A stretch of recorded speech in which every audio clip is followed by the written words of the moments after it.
Welcome. I'm going to take you through a few exercises for the knees to help them move better, function better, improve mobility, reduce stiffness, and hopefully even reduce pain. So in a future video, I'm going to go a little bit more in depth through why you might be encountering knee pain, how to assess, and even some more strengthening and mobility exercises. For here, we're just going to stick with one knee so I can show you some things that will help you, and I'll give you some brief explanations. So you can follow along. We're going to go seated on the floor on something elevated. I want your knee bent at around a 90-degree angle, but it doesn't have to be exact. And what we're going to do is bring the toes up a little bit, and I want you to try to rotate this shin. So the shin, the tibia, needs to rotate for us to maintain full knee health and function. All right, we want this to be able to rotate as much as possible without pain. If you encounter pain or any popping or anything like that, you don't have to push through that. In fact, I would recommend you do not. And as we're moving here, what I want you to do is try to get more and more movement with each repetition. You can use your hands to guide the movement a little bit. As you get better at it, then you can focus on the tissues up here around your knee and thigh working rather than around the foot and ankle. So ideally with the rotation, we want these tissues working more. So you can even try relaxing your foot and ankle, which tends to make it quite a bit different. All right, so that is a really, really important exercise. I love it because you can do it just about anywhere. This is a position, this rotation, where a lot of people have injuries because they're not prepared for rotating. But we need to be able to move our knee as much as possible to help naturally regenerate, recover, bring nutrients in and out, and help reduce inflammation when needed. So, other main movements of the knee, flexion and extension, right? Flexion, extension. So really simply, you can work on, if you have knee pain or knee stiffness, flexing and extending the knee as much as possible. You can do this standing, you can do this seated. What I like to recommend is if you can hit max extension, that's awesome. All right, a lot of people can, though some of us are limited. I want you to squeeze those quads and hold it for a moment. So another thing we want to do with these movements is first, make sure we can access them. And then second, can we produce some force there? So on my flexion now, bending the knee, can I squeeze the hamstrings? Extend, squeeze the quads. Flex, squeeze the hamstrings. All right, really good ways to help move some fluid in there, get in touch with all those tissues around the knee. All right, fun thing is, we won't go through too much of this, but I want to show you, you can do this at any hip angle, okay? So I could have my hip, rather than flexed, extended. Flex, extend. That's going to make it a little bit tougher a lot of times. We'll feel more of those hammies and glutes working. All right, so flexion and extension. Then there's the patella. So our patella, our kneecap, this kind of floats around here. And ideally, we want to have, I need some blocks on wheels or something. Ideally, we want to have movement in 360 degrees here. All right, so my knee's a little swollen. All right, perfect. This is my treble knee, or my special knee.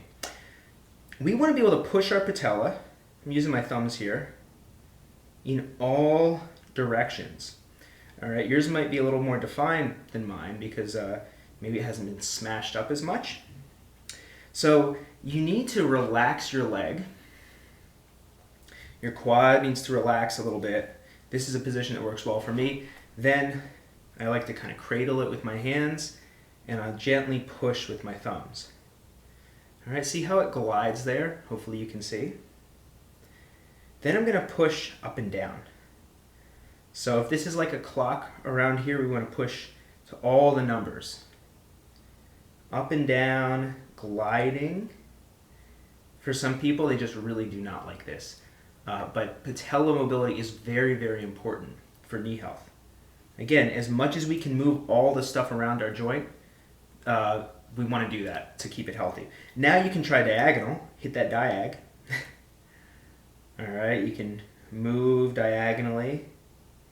You might notice some angles, maybe you don't want to glide as well. Then you can hit the other diagonal, push. This one's tough for me. And I get a little bit of sensitivity here, pushing. So I'm just a little more mindful of that. You can spend time here. What's nice is this doesn't really take too much energy or focus.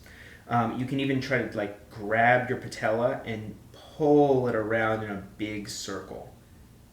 All right. Any extra movement you can get here is good. We're going to be consciously getting movement. So rotation of the shin, flexion and extension of the knee, movement of the patella, all really, really important. We want to get as much of that as we can. All right, now another one I really like is that I kind of did standing, but I like it from this position. If you have a pad for your knee, this helps, where you're going to extend your hip, extend your back hip, collapse down through your other hip, and then we're going to flex and extend. And ideally you don't have a couch in the way. All right, unless you want a lot of extra resistance, like that, okay? Woo, cramping up already. So flex, extend. Flex, extend. What I find with a lot of people is their ability to contract these hamstrings and pull shortened is really challenged, and that affects their knee health. We want to have a lot of active knee flexion, not just seated, but when our hip is extended too. Especially if we're running around, it's really important that we have this range of motion. All right, so flexion, extension, very important. In another video, we're going to do more assessments with this, and I'll show you what else you can do to improve it. But for now, this is just a really great exercise to help your knee feel better. Now, we're going to do full knee cars. So we're going to add rotation at different degrees of flexion and extension. All right, so I'm going to have you go here. You're going to externally rotate, like so. Extend about 80%. Internally rotate that shin. Pull in. Externally rotate, extend. Internally rotate, pull in. External, extend. Internal, pull in. Shake it out a moment. That can be pretty tough, especially as we extend. It's harder to rotate. So you might have to practice more of this first before you start to try to rotate in different degrees. So now you can reverse it. Internally rotate, that also tends to be harder. Extend, externally rotate, flex all the way. Internal, extend, external, flex all the way. Let's go 2 more. Extend, rotate, flex. And we're not extending all the way because we can't rotate our knee when it's fully extended. And got it. One more thing you can do here is max out flexion, hold it there, and just do a bunch of rotation. It'll really get those hammies going, maybe the calf too. So here, max out flexion, rotate, rotate.